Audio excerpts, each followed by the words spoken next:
Hello, we are live on the internet. Welcome to the first ever early show webcast, Ask It Early. I'm joined this morning by your personal finance experts, Vera Gibbons and Ray Martin. We're going to take your questions this morning about how to survive in the current economy. So if there is anything that you want to know, log on right now and ask us. The address is askitearly@cbs.com. Askitearly@cbs.com. You can also reach us this morning on Twitter. That's twitter.com/The Early Show. Vera, Ray, good morning. Good morning. Great to see you, yeah. First thing we have to talk about, it's the story of the day, and the topic we've been getting the most questions on is the mortgage bailout announced yesterday by the White House. First of all, in a nutshell, what do you think about it, Vera? It's a good thing. I mean, this is a huge plan, a $75 billion plan meant to help 9 million homeowners stay in their homes. 5 million refis, 4 million loan modifications. Clearly, we need something. This is about providing stability back to the housing market. 1 in 5 owe more in their mortgages than their home is worth, and 1 in 10 behind in their payments or in foreclosure. So this is about, as I say, bringing stability back to the housing market. Okay. That sounds like the government response. Vera, I can't take issue with any of that because, clearly there's a crisis here. However, there's a but huge however here. And we've heard this a lot. Some people are fuming. Most people are current on their mortgage. Most people have played by the rules. 35% of people don't even have a mortgage on their house, okay? Here's the sentiments out there. We got bombarded with emails. Listen to this. Luz from Bloomfield, Connecticut said, look, our interest rate is high, okay, but we don't qualify for any of this refinancing or this modification program here. And I think it's unfair that we've worked hard to keep our payments on time and not in default, but there's no help for us here and no bailout here. What message is this sending to us that have acted responsible? And I'll tell you something. Rewarding I'll tell you something. Yes, this modification program has a major carrot. You can get a 2% interest rate, get your mortgage principal stretched out 40 years. You can save over $1,000 a month. And all you have to do is sign a letter that says, I'll go to credit counseling. Okay? The problem is you've demonstrated that you are irresponsible when it comes to credit and spending, some of these people, okay? Some of these people, and there's no stick here. Here's what I think the president needs to do. If you're listening, you got to think about this. And that is, if these people get a modified mortgage, freeze their credit report, freeze their credit cards, and garnish some of these savings and some of their wages to pay down their credit card debt, their existing auto loans, and build up some emergency funds with some of that savings so they don't go back to the trough later and get in trouble again. Otherwise, they could be back in the same position. Exactly. All this irresponsible spending. But wait a minute. Control them. You need a stick here. Isn't there, I thought I read that there's a trial period of 3 months, and if they don't make their payments during those 3 months, it gets yanked. Sure. And then what do? They're back at the trough again, and then they can go file bankruptcy. Okay. So here, if they're going to get this money, take away the credit cards and the auto loans and make them pay those down with some of the savings. All right. The rest of us won't get help here, but we know these people will be truly rehabilitated. Otherwise, you're going to give them more cash flow, and what are they going to do with it? It's like giving drugs to a drug lock addict. up the liquor cabinet and don't give them the key. On the flip side, if they go out and spend, that's good for the economy. True that. But that got us in trouble here in the first place. Yeah, that's true. So too much spending on things people couldn't afford. All right. So let's not get there again. Okay, real quick, I love the Wall Street Journal because it spells it out on page A4 if you have it at home. Really simply, who qualifies? For the loan modification, if you have payments of more than 31% of pre-tax monthly income and you can prove hardship. You want to elaborate on that? What does that mean in simple English? Here's what they're saying is for modification, if your principal, interest, taxes, and insurance and condo association fees included, PITIA, equals more than 31% of your pre-tax monthly income, then you have a hardship. You have an unaffordable mortgage. Okay. How you got there to begin with is what's really inciting people here. But that you could qualify for modification where your interest rate could be dropped down to as low as 2%, your principal stretched out 40 years, and even some principal written off, so your housing payment, principal, interest, tax, insurance, is at least no more than 31% of your gross monthly income. Okay, so this is for you if your mortgage payment, you can't make it either because the interest rate is too high or your income has shrunk, any one of those scenarios. You have to prove your hardship. You got to sign it. You have to prove that it's your primary residence. It can't be an investment property. Right. And your mortgage has to have originated on or before January 1st of 2009. Yes, this is old mortgages, okay? 2008 is a pretty recent mortgage, so I'm not that concerned. And the mortgage can't be more than $729,500, and it can only be modified on a first mortgage. Okay. So if you have a piggyback loan, a second mortgage, you're going to have to get that lender to write that one off. You don't qualify if you're not about to default. You have to be just about to default. And you also don't qualify if you're an investor, speculator, if you bought these homes on spec. Yeah, that's the second. It can't be a second home, that kind of thing. But for modification, you can be late on your payments. You can be defaulting to get modification. That does work. Refinancing, okay, you that's can't the next default. one. Okay, I was talking about modification here. Okay, you qualify for refinancing if you have loans that are owned or guaranteed by Fannie Mae or Freddie Mac. Absolutely no way around that? Okay, there are some lenders that will participate in this, and lenders that take government money, a second round of government money now, will be required to sign a contract with the Treasury Department to participate in the Making Housing Affordable plan here. So refinancing could be available, but right now it's just the mortgages owned and guaranteed by Fannie Mae and Freddie Mac for this refinancing program, and that's 60% of all mortgages, so it is a lot, okay? And I would suggest if you're not even sure if you do qualify for this, just call your lender and ask them. The program went into effect yesterday. The lenders are being bombarded with calls. Do I qualify? Am I eligible? How do I go forward with this? Yeah, and the Treasury also put out there you can call 1-800-FANNIE or 1-800-FREDDIE to find out if your loan is owned or guaranteed by them also. If your lender's phone line doesn't pick up. And most of them are. Let's get to the questions. How many, Eric, our producer, is monitoring? How many questions have we gotten since our segment this morning, Eric? Hundreds. Hundreds. It's tough to keep up. Okay, so we have just 3 of the hundreds right here, but a lot of them are similar to these. So the first one I think that we sort of answered. Is there help for those of us whose loans are not Fannie Mae or Freddie Mac? Kathy in New York wants to know. Yeah, here there is the home affordability refinance program, got to be Fannie Mae or Freddie Mac. We said, but your lender may participate, and particularly if your lender gets more government money, they're going to be required to participate here. So they may participate here. And if they're not participating right now, chances are going down in a couple of months, they probably will be going along with these guidelines here. So keep with your lender and keep working on it. But that means, you can afford your current payment. So hound your lender and say, why aren't you participating in this? Well, you ask them what they're, rather than that, ask them what are their plans to participate, when will you know more information, and they'll let you know as the details come out. So you're optimistic too, Vera, that eventually other people will hop on board? Yeah. Oh, that's good. Ultimately, they'll have to do something. And who is participating? Citi, J.P. Morgan, Wells Fargo, and Bank of America. So if you have your mortgage with any of those, which is a good chunk of people, they'll be participating. That's great. All right, next question from Lanny in Massachusetts. Is your credit rating affected if you use one of these mortgage plans? Good question. Okay, for home affordability refinance, no, because you're current on your payments already, and that shouldn't affect. For home affordability modification, this government bailed out mortgage for you, your credit is probably already hammered because your mortgage housing payment is more than 30-40% of your gross income. You're already probably late on something. If it's not your mortgage, it might be on credit cards and auto loans here. And if you do the modified mortgage, they're going to try to write off your second mortgage if you have a piggyback loan for those people. So that'll show up on your credit report. Now, the details aren't exactly out here on this. I've read all the Q&A from the Treasury Department. There's a 17-page document that gives all the details here, and they don't articulate what happens here. My guess is there will be commentary or a derogatory on your credit report if you do a modified mortgage. But hey, you're probably already in bad shape anyway. This is going to give you relief. That's not a reason. Don't worry about that. That's not a reason not to do this if you think you qualify for modification. But don't get back in trouble again if you take this. Shame on you if you do a second time. That's the message du jour. Okay. What do you think, Vera? I agree with Ray to some extent, But I mean, obviously something needs to be done. So this is step 1 in the right direction, you'd say? Yeah, okay. Okay. There you go. Let's go to another question. We don't have a name. It's a great question, though. Can I participate in the loan modification program if I already received a letter of foreclosure? No, right? The answer is yes. Yes? Yes, you can. What happens is the foreclosure action will be temporarily suspended during this trial period when you go into modification, and then the lender has to determine, is modification better for the lender and for the owner, or is there other options they can see? So they got to do a mathematical calculation called an MVP calculation, MVP. But, the point is, modification may be better than foreclosure, and then if not, then they have to consider other foreclosure actions like short sale or deed in lieu of foreclosure. If none of that works, then they'll start proceeding again with the foreclosure. So it gives you a stay of execution, if you will, for a while. Try to work out the modification, and if none of that works, then you go through that other waterfall of options. So if you're in the process of foreclosure, go ahead. It stops. Foreclosure is temporarily suspended, and then you go into this modification to try to work that out. Oh, I was not clear about that. That's good. Okay. All right, let's show. We have a real life scenario, okay? This is Eric and Heidi from New Jersey, right? Okay. No, they're from Long Island, New York. Nassau County, New York. We purchased our home in 2005 for $563,900. Our fixed mortgage rate is 5.875%. Are we candidates for refinancing?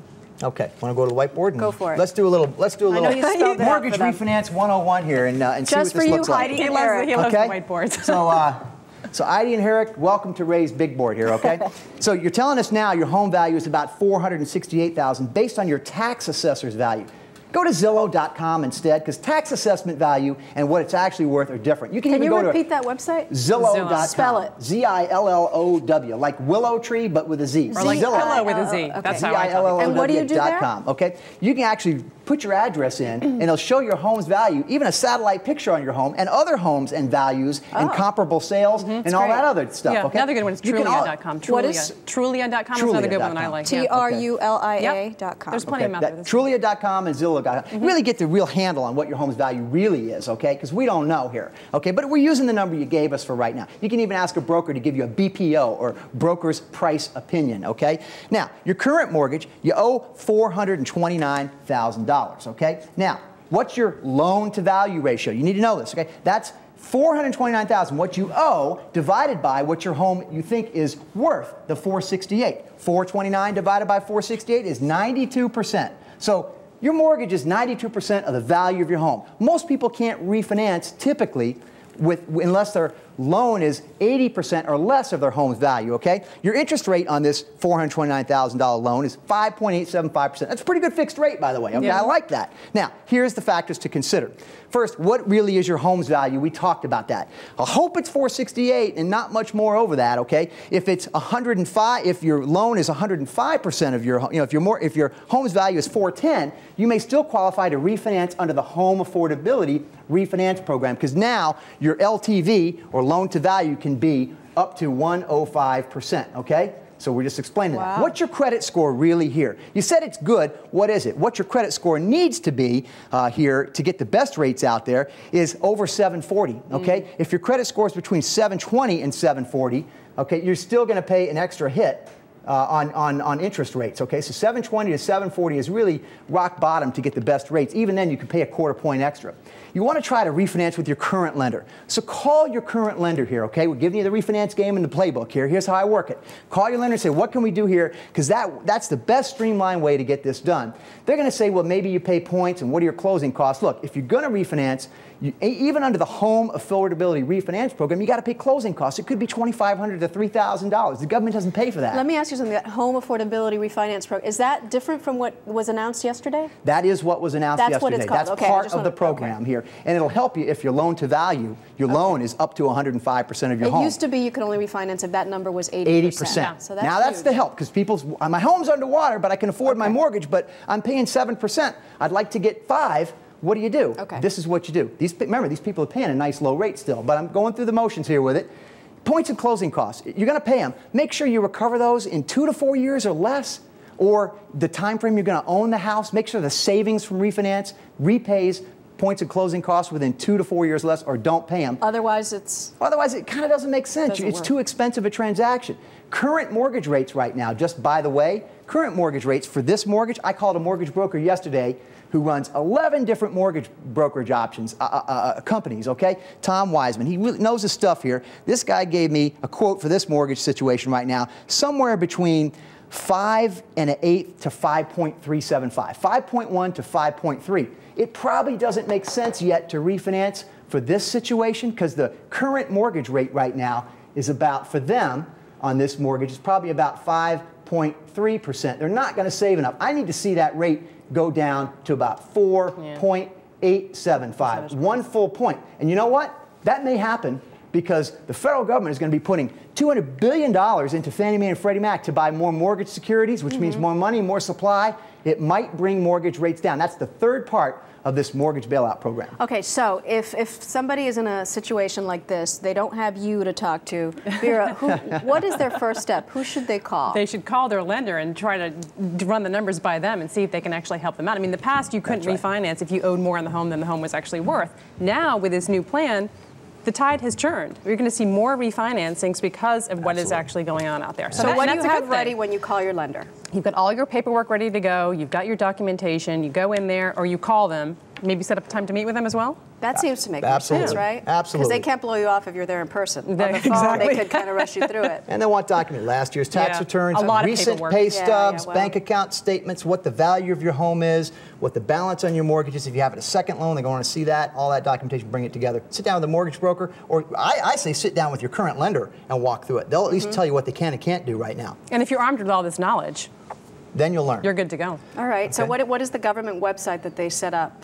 Financialstability.gov. When you launch a website, it says, sorry, it's not available. At the bottom, there are PDF links, links to PDFs of 4 documents that give you this mortgage affordability program and the modification program and the refinancing program. And you can read the 17, 18 pages. You can read through it all. And I suggest you do, and then you call your lender and say, this is what I've learned, what can you tell me? Okay, before we move on to the next topic, Eric, any other questions about the bailout program? Well, we're seeing some questions about the stock market in particular. Oh, okay. One young investor wrote in saying, her name's Sarah, she's from Indiana, she's 24, and what's going on in the stock market scares her. She wants to know if it's okay to invest. That's a good question. I think a lot of people right now they've had enough of this declines almost on a daily basis.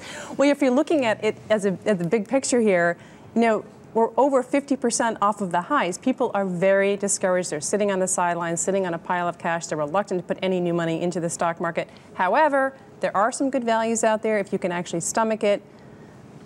Many people are, as I say, putting money into cash, which is why we're actually seeing our savings rate go up. But it used to be like, here's our little example here. You give me a little bit of money. Okay. I give you half of this. You give me a little bit of money now. You get all of this. I mean, that's what I'm trying to show, that basically there's a lot of very good values out there. You're getting much more for your money. You're getting much more for your money now. But so many people are just discouraged. They don't want to get in there. But there are some good values. If you can actually jump in there and can stomach it. We were talking about GE stock yesterday, $6. Do you buy GE stock right now? Look, here's the way I look at it, and Vera's right on to it, okay? If your 401k statement was printed all in shares, not the value of shares, you'd be seeing the number of shares you're buying every pay period 150% more than you were buying last year. 50% discount here. GE stock, 6 and change. The downside to zero is only $6 and change. So you don't have that much to lose. You don't if you have that much in to GE lose stock. here. And if you believe the franchise of that company and the management of that company and how important they are globally, you're going to look at that and say, that may be a good value. Here's what's freaking people out. So I guess gauge the viability of the company in the long term. And the business model. Well, if you can look at the fundamentals and get over the fact, I mean, people are very discouraged about GE because they cut the dividend and what's happening, and their capital arm is just, the financing arm is just killing the stock. I get that people are very suspicious of the market right now, okay? But you go back and look at this. We're down 52-something% here. The Great Depression stocks fell 83% and they fell for 34 months, okay? We've fallen 52% in 17 months. This is not the Great Depression, but we're nearing it in the stock market. And you know what? I think it's overdone. I think there are a lot of reasons to be optimistic here now going forward, and I think it's way overdone. Are you personally investing? Yes, I am. You, Vera? I'm holding off. I'm sitting on the sidelines, actually. I keep hearing anecdotally that we're, potentially going to see Dow 5,000. I believe it. Nobody knows seen any where the bottom is, when we're going to see the bottom. Have we already reached the bottom? Yeah. Nobody knows. And the reason you're hearing forecasters like that is a lot of people in the media today are 30 and 40 years old, and all they know is upside interrupted by 2 little recessions and a stock market dot-com bubble in 9/11, which they can chalk off as a one-off event. They just don't know this. And so people maybe that I'm have too been young around, to be optimistic. People that have been around for decades and decades and decades have seen worse before. All right. Well, if you're young, you've got the whole time. You've got Absolutely. you've got the horizon there. But if you're older, you're discouraged. Yeah. Okay, great question about the 401k from Eric in Georgia. While I understand that a 401k is a long-term strategy, I still worry about the month-to-month loss of my money while we work through this recession. To protect the dollars that I will potentially lose in the coming months, should I change my strategy by directing these funds into savings until the market turns? In other words, take out the money of your 401k and put it in savings until things get better. Some people are doing that. Okay, here's a 4-point plan. First, keep contributing to your 401k up to the match percentage, which is 6% typically, okay? Second, any excess savings that you have, pay off credit card debt, any debt that charges you more than 7% interest, pay that down, because you're not going to earn that kind of return anywhere else. Third, build up an emergency fund then. Have 6 to 12 months living expenses in cash. If you don't save more than 6% in your 401k, but save 6% to get the match. Now, if you've done all that, and you still have excess savings, go back to your 401k and put it in there every pay period, because you're dollar cost averaging and buying small amounts all the time here. That's the all-weather strategy, is dollar cost averaging. There you go. But here's the thing, too, that companies are slashing the matching. They're not doing the matching. They're doing away with the matching. How many? Less than Do you a dozen. continue? Not a lot have done that. Yeah, most haven't. It's been a few, and it's been sensational because it hasn't happened. But most aren't doing that. All right, let's try to get off in the next 15 seconds so we can be out at 9:35 even. last words of advice. Okay, my last word of advice here for folks. Oh, I think we got a Jeopardy. Do we have the Jeopardy board? We have time to do Here that. it goes. Oh, Here it we'll goes. go a little over. We can. Okay? It's the web. Listen. Look at your mortgage and your mortgage refi and modification options, because the game has changed. All right. And you need to review. This is a game changer, folks. Look at your mortgage, see if you can refinance it, see if you can modify it. The game has changed today, and there are a lot more options out there, and it could be a game changer for your personal financial situation. Call your Be lender. responsible if you do it too. Here's mine, emergency fund. People are losing their jobs. Obviously, we're at the very high unemployment rate, 7.6%, potentially going to go up tomorrow to 8%. We're losing jobs at a rate of 20,000 jobs a day. You want to have that emergency fund set up 6 to 12 months, as Ray said, so you're prepared. You're not dipping into the There you go. 401k. Don't you're save maxing for a out the rainy credit day. cards. Great. Save for a hurricane. You're It'll absolutely alleviate right, some of the Vera. anxiety, I think, that's out there. Those are two must-do things Yeah. right now. Ray Excellent. Martin. All right. Thank you. You're the best. All right. Thank Vera you. Gibbons. Thanks, Ray. Thanks, producer Eric, for Maggie. monitoring the emails. Yeah, thanks, Eric. Thank you all for watching our first ever webcast. I have a feeling this is going to become a habit. I think it's a really good tool. We hope so. Thanks for watching. Have a great day.